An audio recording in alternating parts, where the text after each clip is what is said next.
Hey everybody, and welcome back to Miss D's Pantry, and today I am giving you a recipe for what I think is the best fried chicken you'll ever make. So make sure you subscribe and hit that bell button, and don't forget to share with your friends. So we have some seasons here. We have some cayenne pepper, some poultry seasoning, ground sage, black pepper, paprika, onion powder, garlic powder, and seasonal. So you want to get some buttermilk in a bowl.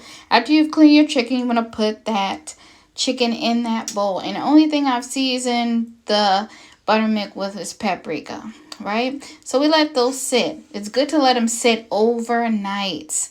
Just let that chicken just marinate in that buttermilk paprika. Then we're just going to let that just drain a little bit. You're going to put it on a rack if you like to drain it. We're going to put it in our flour. So what you're going to do is take all those seasonings and season some all-purpose flour with, right?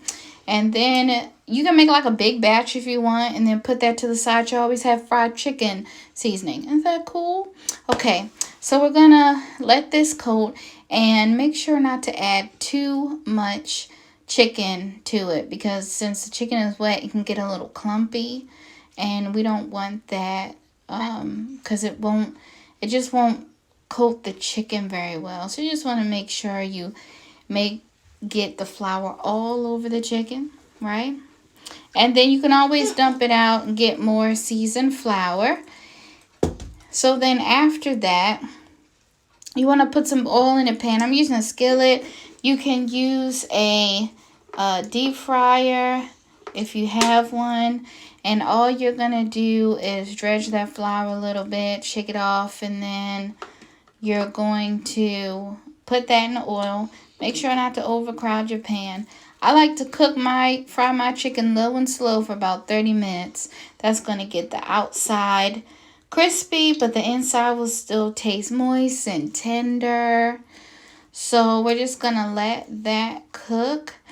Usually it needs to be gold brown and delicious. If you're deep frying, then of course it's going to float to the top. But you can always temp it. Put a temperature, a thermometer inside. Take the temperature of the chicken.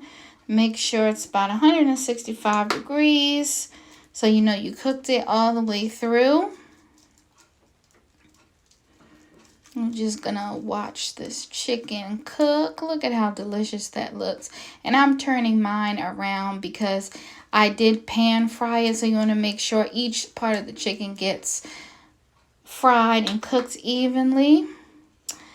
And after that, you're going to put on the rack, let it dry, let the excess grease strip off of there. And after that, you're welcome to eat it. Comment down below. Let me know what you think. And I'll see you guys in the next video.